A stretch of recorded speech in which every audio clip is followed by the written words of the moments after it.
Pyramid ಶುರುವಾಗಿದ್ದು ಮತ್ತು ಅದರ ಕಾನ್ಸೆಪ್ಟ್ ಏನದು? ಬೇಸಿಕ್ ನಾಲೆಡ್ಜ್ ಅಂತೂ ನಮಗೆಲ್ಲ ಪುಸ್ತಕದಿಂದ ಹಿಡಿದೆಲ್ಲ ಇಂಟೆಲಿಜೆನ್ಸ್ ರಾಜರ ಸ್ವಾರ್ಥ ಅಂತ ಕರಿಬೋದು. ರಾಜರು ಅಥವಾ ದುಡ್ಡಿರೋರು ಮುಂಚೆಯಿಂದ ಇವತ್ತಿಂದಲ್ಲ, ಇದು ತಮಗೋಸ್ಕರ ತಾವು ಸತ್ತ ಮೇಲೂ ಕೂಡ, ಈಗ ನೀವು ಯುರೋಪಲ್ಲಿ ಹೋದರೆ, ಬೇರೆ ಬೇರೆ ಕಡೆ ಹೋದರೆ, ಈಗ ಡೆನ್ಮಾರ್ಕಲ್ಲಿ ಕೂಡ ಅಷ್ಟೇ, ಡೆನ್ಮಾರ್ಕ್ ರಾಜರು ದೊಡ್ಡ ದೊಡ್ಡ ಅರಮನೆಗಳು ಕಟ್ಸ್ಕೊಂಡಿದ್ದಾರೆ ತಮ್ಮ ಸಮಾಧಿಗಳಿಗೋಸ್ಕರ. ಎಲ್ಲ ಮಾರ್ಬಲ್ ಫಿನಿಶಿಂಗು, ಚಿನ್ನದ ಪ್ಲೇಟಿಂಗು, ನೀವು ಎಲ್ಲಿ ನೋಡಿಬೇಕಾರೆ. ಮಮ್ಮೀಸು ಅಷ್ಟೇ, ಅದನ್ನು ಮಾಡಿದ್ದು ಅಷ್ಟೇ, ಅವ್ರನ್ನ ಹೂತಾಕೋ ಜಾಗ ಅದು. ನೀವು ಅರಬ್ ನೇಷನ್ಸ್ಗೆ ಹೋಗಿ, ಅಲ್ಲೂ ಕೂಡ ನೀವು ನೋಡೋದು ಅದನ್ನೇ, ಈಜಿಪ್ಟಲ್ಲಿ ನೋಡೋದು ಅದನ್ನೇ. ನೀವು ಎಲ್ಲೇ ಹೋಗಿ, ದುಡ್ಡಿದ್ದವರು ಜನಗಳು ಒಳ್ಳೇದು ಮಾಡಲಿಲ್ಲ, ರಾಜರು ಮಹಾರಾಜರು ಸರ್ವೇ ಸಾಮಾನ್ಯ ಮನುಷ್ಯನಿಗೇನೂ ಮಾಡಲಿಲ್ಲ. ಅವ್ರು ಮಾಡಿದ್ದು ತಾವು ಸತ್ತ ಮೇಲೂ ತಾವು ಇವತ್ತವರೆಗೂ ಚೆನ್ನಾಗಿ ಬದುಕಬೇಕು, ಅಂದರೆ ಅವ್ರಿಗೆ ಇನ್ನೂ ಹಾಗೆ ಚೆನ್ನಾಗಿರಬೇಕು ಅನ್ನೋ ರೀತಿಲಿ ದೊಡ್ಡ ದೊಡ್ಡ ಪಿರಮಿಡ್ ಕಟ್ಸ್ಕೊಂಡಿದ್ದೇನೋ, ಅದರೊಳಗೆ ಅವ್ರನ್ನ ಊತಾಕೊಂಡಿದ್ದೇನೋ, ಅದ್ರ ಜೊತೆಗೆ ಅದು ಯಾರಿಗೂ ಉಪಯೋಗ ಬರೆದಿರೋಂಥ ರೀತಿಯಲ್ಲಿ ಇಷ್ಟು ಚಿನ್ನ, ಬೆಳ್ಳಿ, ಮುತ್ತು, ಹವಳ, ರತ್ನ ಎಲ್ಲ ಅವ್ರ ಸುತ್ತಮುತ್ತ ಹರಿದಾಡಬೇಕು. ಇದು ಯಾವ ಥರ ಥಾಟ್ ಪ್ರೊಸೆಸ್ ಯೋಚನೆ ಮಾಡಿ. ಇಡೀ ವಿಶ್ವದಲ್ಲಿ ಪ್ರತಿಯೊಂದು ಜಾಗದಲ್ಲೂ ಇದೇ ಥರ ಸಿಗುತ್ತೆ. ಹೌದು, ಯಾವುದೇ ದೇಶಕ್ಕೆ ಹೋಗಿ ತಮ್ಮನ್ನು ತಾವು ವಿಜೃಂಭಣೆಯಿಂದ ಬದುಕಿರೋ ತನಕನೂ ಅನುಭವಿಸಿದ್ರು, ಸತ್ ಮೇಲೂ ಈ ಥರ ಕಂಡೀಷನ್ಸ್ ಹಾಕ್ಸತ್ರು. ಸಾವಿನ ನಂತರನೂ ನಾವು ಬದುಕಿರ್ತೀವಿ ಅನ್ನೋ ಪರಿಕಲ್ಪನೆ ಅದು ಒಂದು ಪರಿಕಲ್ಪನೆ. ಆದರೆ ಫೂಲಿಶ್ನೆಸ್ ಅನ್ಸಲ್ವಾ? ಎಷ್ಟೋ ಜನಕ್ಕೆ ಏನೇನೋ ಹೆಲ್ಪ್ ಆಗ್ಬೋದಿತ್ತು ಅದರಿಂದ. ಆದರೆ ಒಂದು ಪಿರಮಿಡ್ ಕಟ್ಟೋದಕ್ಕೆ ಎಷ್ಟು ಸಾವಿರ ಜನಗಳು ಪರಿಶ್ರಮ ಪಟ್ಟಿರೋದು ಇವತ್ತು ನೋಡೋದಕ್ಕೆ ಅತ್ಯದ್ಭುತ ಅನಿಸುತ್ತೆ, ಒಂದು ಹಿಸ್ಟಾರಿಕಲ್ ಸಿಗ್ನಿಫಿಕೆನ್ಸ್. ಬಟ್ ಅದ್ರ ಹಿಂದೆ ಇರುವಂತಹ ನೋವಿನ ಕಥೆಗಳು, ಸಾವಿನ ಕಥೆಗಳು ಕೇಳಿದ್ರೆ ಬೇಜಾರಾಗುತ್ತೆ. ಅವಶ್ಯಕತೆ ಇತ್ತ ಅನ್ಸುತ್ತೆ. ಅತಿ ಸರಳ ದೇಶ ಯಾವ್ದು ಅನ್ಸಿದ್ದು? ವಾ, ಹಿಂಗಿರ್ಬೇಕಪ್ಪ. ಡೆನ್ಮಾರ್ಕೇನಾ? ಅಲ್ಲಿ ಜನ, ಅಲ್ಲಿಯ ನಿಯತ್ತು, ಅಲ್ಲಿ ನೀವು ಏನೇ ಇಟ್ಟು ಹೋದ್ರೂ ಯಾರೂ ಮುಟ್ಟಲ್ಲ. ಪೆಟ್ರೋಲ್ ಬಂಕಲ್ಲಿ ಯಾರು ಇರಲ್ಲ, ಎಲ್ಲೂ ಯಾರು ನಿಮ್ಗೆ ಯಾರೋ ಒಬ್ರು ಒಂದು ಪ್ರಶ್ನೆ ಕೇಳ. ಪೆಟ್ರೋಲ್ ಬಂಕಲ್ಲಿ ಯಾರು ಇರಲ್ಲ, ಯಾರು ನಿಮ್ ಪೆಟ್ರೋಲ್ ಹಾಕೋರಲ್ಲ, ಯಾರು ಇರಲ್ಲ ಅಲ್ಲಿ. ನೀವೇ ಹಾಕೋಬೇಕು, ನೀವೇ ಹೋಗಬೇಕು. ಎಲ್ಲ ನಿಯತ್ತಿನ ಮೇಲೆ ನಿಂತಿರೋ ದೇಶ ಅದು. ಎಲ್ಲಿ ಹೋದ್ರೂ ಅಷ್ಟೇ ನಿಮ್ಗೆ ಯಾರು ಪೊಲೀಸವರೇ ಕಾಣಲ್ಲ ಇಡೀ ದೇಶದಲ್ಲಿ. ನೀವೇನಾದ್ರು ಕ್ರೈಮ್ ಮಾಡಿದ್ರೆ ಮಾತ್ರ ನಿಮಗೆ ಪೊಲೀಸವ್ರು ಕಾಣಿಸ್ತಾರೆ, ಇದ್ರೆ ಪೊಲೀಸವರು ಕೂಡ ಕಾಣಿಸಲ್ಲ. ನಿಮ್ಮನ್ನು ಯಾರು ಬಂದು ಪ್ರಶ್ನೆ ಕೇಳಲ್ಲ, ನಿಮ್ಮನ್ನು ಯಾರು ಬಂದು ಯಾಕೆ ಹಿಂಗಿದೆಯಾ ಅಂತ ಕೇಳಲ್ಲ. ಬಟ್ ನಿನ್ನ ಕಡೆಯಿಂದ ಯಾರಿಗಾರು ತೊಂದರೆ ಆಗ್ತದೆ ಅಂತ ಗೊತ್ತಾದರೆ ನಿನಗೆ ಗೊತ್ತಾಗದಿರೋ ರೀತಿಲಿ ನಿನ್ನನ್ನು ಆಲ್ರೆಡಿ. ಈಗ ಒಂದು ಎಕ್ಸಾಂಪಲ್ ಕೊಡ್ತೀನಿ, ನಮ್ಮ ಸ್ನೇಹಿತರು ಹೇಳಿದ ಎಕ್ಸಾಂಪಲು. ಅವ್ರು ಆಫೀಸಲ್ಲಿ ಇರ್ತಾರೆ, ಅಲ್ಲೆಲ್ಲ ಹೆಂಗಂದ್ರೆ ಆಫೀಸಲ್ಲಿ ಪ್ರತಿ ವರ್ಷ ಯಾವುದೇ ಫೋನ್ ಬಂದ್ರೂ ಹೊಸ ಫೋನ್ ಕೊಡ್ತಾರೆ ಫ್ರೀ ಗಿಫ್ಟ್ ಆಗಿ. ಮತ್ತು ಹೆಡ್ಫೋನ್ಸ್ ಬಂದರೆ ಫ್ರೀ ಹೆಡ್ಫೋನ್ಸ್ ಎಲ್ಲರಿಗೂ ಕೊಡ್ತಾರೆ, ಒಂದೊಂದು ಸೆಟ್ ಕೊಡ್ತಾರೆ. ಅದು ಏನು ಎಲ್ಲ ಒಂದು 80,000 90,000 headphones, 2 lakh 1.5 lakh best of best phones ಕೊಡ್ತಾರೆ. ನಮ್ಮಲ್ಲಿ ಕೆಲವು ಸರಿ ಸಣ್ಣ ಮನಸ್ಥಿತಿ ಅಂತ ಹೇಳ್ತೀವಿ. ಈಗ ನಮ್ಮ ಹತ್ರ 100 ಇರುತ್ತೆ, ಆದರೂ ಹೋಗ್ಬಿಟ್ಟು ಯಾವುದಾದ್ರು ಒಂದು ಸೂಪರ್ ಮಾರ್ಕೆಟಲ್ಲಿ ಒಂದು ಸಾಕ್ಸ್ ಕದಿಯೋದು, ಅದು ಕೆಲವರು ಕಂಪಲ್ಷನ್ ಅಥವಾ ಡಿಸಾರ್ಡರ್ ಅಂತ ಹೇಳ್ತೀವಿ. But doesn't matter. ಅಲ್ಟಿಮೇಟ್ಲಿ ಕಳ್ಳ ಅಂತ ಹೇಳ್ತಾರಲ್ಲ, ಆ ರೀತಿ ಇಷ್ಟು ಕದ್ರೂ ಕಳ್ಳ, ದುಡ್ಡು ಕದ್ರೂ ಕಳ್ಳ. ಈಗ ಒಬ್ಬರು ಪರ್ಸನ್ನು ಆ ಒಂದು ಆಫೀಸಲ್ಲಿ, ಅವ್ರು ಭಾರತೀಯ ಮೂಲದವರು, ಅಲ್ಲಿ ಹೆಡ್ಫೋನ್ಸ್ ಅವ್ರಿಗೆಲ್ಲ ಕೊಟ್ಟಿರ್ತಾರೆ. ಆದ್ರೂ ಒಂದು ಹೆಡ್ಫೋನನ್ನು ಆಫೀಸಲ್ಲಿ ತುಂಬ ಬಿದ್ದಿರುತ್ತೆ, ಈ ಬೇರೆ ಹಳಬ್ರು ಬಿಟ್ಟೋಗಿರೋರು ಅಥವಾ ಕೆಲಸ ಬಿಟ್ಟೋಗಿರೋರು ಹೋಗ್ತಾ ಒಂದು ಎತ್ಕೊಂಡು ಹೋಗಿದ್ದಾರೆ. ಯಾರು ಅವ್ರನ್ನೇನು ಪ್ರಶ್ನೆ ಕೇಳಿಲ್ಲ, ಯಾರು ಅವ್ರಿಗೇನು ಮಾತಾಡಿಲ್ಲ. ನೆಕ್ಸ್ಟ್ ಡೇ ಅವ್ರ ಆಫೀಸಿಗೆ ಬರ್ತಾರೆ, ಅವ್ರಿಗೆ ಡಿಪೋರ್ಟೇಷನ್ ಲೆಟ್ರ್ ಕೊಡ್ತಾರೆ. ಆಫೀಸ್ HR ಬಂದು, ಸರ್ ನಿಮ್ಮನ್ನು ವಾಪಸ್ ಮನೆ ಕಳಿಸೋದಕ್ಕೆ ಕಂಪ್ನಿ ನಿರ್ಧಾರ ತೊಗೊಂಡಿದೆ, ಇವತ್ತಿಂದ ನಿಮ್ಮ ID ನಿಮ್ಮ ಲ್ಯಾಪ್ಟಾಪ್ನೆಲ್ಲ ಹ್ಯಾಂಡ್ ಓವರ್ ಮಾಡಿಬಿಟ್ಟು ನಿಮ್ಮ ಮನೆಗೆ ಹೋಗ್ಬೋದು ಇವಾಗ ಅಂತ. ಯಾಕೆ ಅಂತ ಕೇಳಿದ್ರೆ, ವಿಡಿಯೋ ಫುಟೇಜ್ ನೀವು ಕದ್ಕೊಂಡು ಹೋಗಿರೋಂಥ ಹೆಡ್ಫೋನ್ಸನ್ನು ಇದು ನಾಟ್ ಮೊರಲ್ ಅಂದ್ಬಿಟ್ಟು ಹೇಳಿ ವಾಪಸ್ ಕಳಿಸಿ. ಅದರ ಅರ್ಥ ಏನಂದರೆ, ಅವ್ರು ಯಾರು ನಿಮ್ಮನ್ನೇನೋ ಡಿಸ್ಟರ್ಬ್ ಮಾಡಲ್ಲ, ಆದರೆ ನಿಮ್ಮನ್ನು ನೋಡ್ತಾ ಇರ್ತಾರೆ, ನಿಮ್ಮನ್ನು ಅಬ್ಸರ್ವ್ ಮಾಡ್ತಾ ಇರ್ತಾರೆ.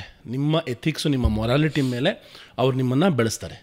ಅಲ್ಲಿ ನೀವು ಟಾಯ್ಲೆಟ್ ಕ್ಲೀನರ್, ತುಂಬ ಜನ ನೇಪಾಳಿಗಳಿಗೆ ಬೇಸಿಕ್ ವರ್ಕು ಅಂದರೆ ಮೇಸ್ತ್ರಿಗಳು ಟಾಯ್ಲೆಟ್ ಕ್ಲೀನರ್ಸ್ ಆಗಿ ತೊಗೊಂಡ್ರು. ಬಟ್ ಅವರೆಲ್ಲ ಇವಾಗ ಒಳ್ಳೊಳ್ಳೆ ಪೊಸಿಷನಲ್ಲಿದ್ದಾರೆ. ಹೆಂಗೆ ಅಂದರೆ ಅವ್ರಿಗೆ ಬೆಳವಣಿಗೆ ಕೂಡ ಅವಕಾಶ ಮಾಡಿಕೊಡ್ತಾರೆ. ನೀವು ಕೋರ್ಸ್ಗಳು ಮಾಡ್ಕೊಳ್ಳಿ, ಮುಂದಕ್ಕೆ ಹೋಗಿ. ಅಂದರೆ ಒಬ್ಬ ಕ್ಲೀನರು ಲೈಫ್ ಲಾಂಗ್ ಕ್ಲೀನರೇ ಆಗಬೇಕಾಗಿಲ್ಲ.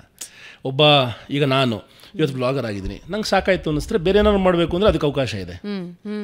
ಪ್ರತಿಯೊಂದಕ್ಕೂ ನಿಮಗೆ ಡೆವಲಪ್ಮೆಂಟ್ಗೆ ನಿಮ್ಮ ವ್ಯಕ್ತಿತ್ವಕ್ಕೆ ತಕ್ಕನ ಹಾಗೆ ಕೆಲಸವನ್ನು ಕೊಡುವಂಥ ಅವಕಾಶ ಸಿಗುತ್ತೆ. ಅಕಸ್ಮಾತ್ ನಿಮ್ಮ ಕೆಲಸ ಹೋಯ್ತು ಅಂದ್ಕೊಳ್ಳಿ, 2 ವರ್ಷ ಸಂಬಳ ಕೊಡುತ್ತೆ ಯೂನಿಯನ್ನು.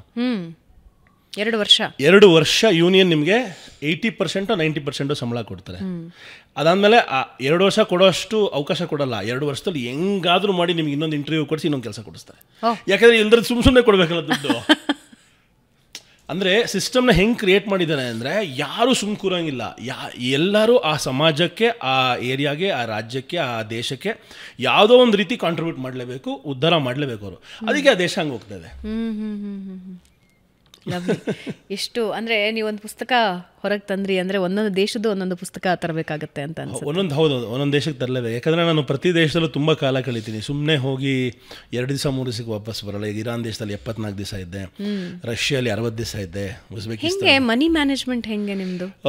ಯಾಕೆಂದರೆ ಒಂದು ದೇಶದಲ್ಲಿ ಹೋಗಿ ಅಲ್ಲಿ ಊಟ ತಿಂಡಿಗೂ ಬಹಳ ಕಷ್ಟ ಆಗತ್ತೆ. ಹೆಂಗೆ ಮ್ಯಾನೇಜ್ ಮಾಡ್ತೀನಿ? ನಾನು ಎಲ್ಲ ಜನಗಳ ಜೊತೆ ಬೆರ್ತು ಅವ್ರ ಜೊತೆಗೆ ಇರ್ತೀನಿ. ಅವರಾಗಿ ನಾನು ಎಲ್ಲರೂ ನಂತನ ಈಗ ನಾನು ಹೋದರೆ ನನಗೆ ಇದು ಬೇಕು, ನಂಗೆ ಅದು ಬೇಕು, ನಾವೆಲ್ಲ ಅದೇ ಮಾಡೋದಲ್ವಾ.